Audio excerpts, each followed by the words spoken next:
انا نقول لك اغلبيه ديال الشركات ما كيمشيوش يضيعوا الوقت مع واحد مثلا كيجيب كوموندات في النهار ثلاثه في واحد المتجر، فهمتيني ياك؟ نعم. عادي تضيعوا معك الوقت، يعني سواء كان اي اغلبيه ديال الشركات. من حد ان داك الشيء كيكون صغير فلوس قليله، ما عنديش يضيعوا معك الوقت. ما كاين زعما واحد هاي ريسك مثلا غيدير شوبيفاي بايمنت، ماشي غيدوزك في البروسيس ديال لاكتيفاسيون بحال مثلا الستريب راه غادي اكتيفيك في الاول ودغيا، ولكن من بعد اون فوا توصل لواحد لو شيفر غيرجع عندك عاوتاني فيريفيكاسيون، اون فوا توصل لواحد ديما يرجع عندك.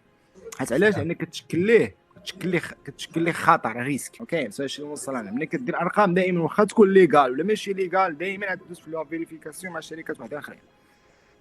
نعم. حتى واحد ما يثق فيك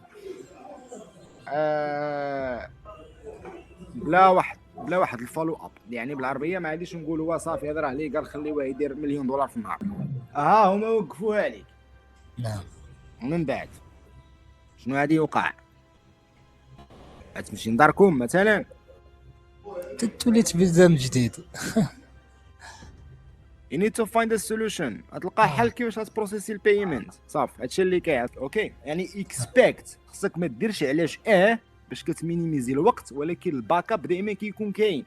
حتى غادي مسكيلي والله غد لي بعدو سيدي سترايب سد ليك، شنو غدير؟ المشكل اللي خصني نفكر انا الاول ديالي هو البيع. ها اللي كتبيع راه ماشي مشكل، الناس راه عندها المراكنه كاملين عندهم، الانجلزه كاملين، الفرنساويين كاملين، المغاربه كلشي بيما بروسيس. اخر حاجه ممكن انها ديرونجيك. لا راه غادي نخاف، كتقول اوكي الا وقع اشنو هو الباك اب نتاعي، شنو غادي ندير؟ ماشي انا خفت. نعم صحيح. فهمتي هيك؟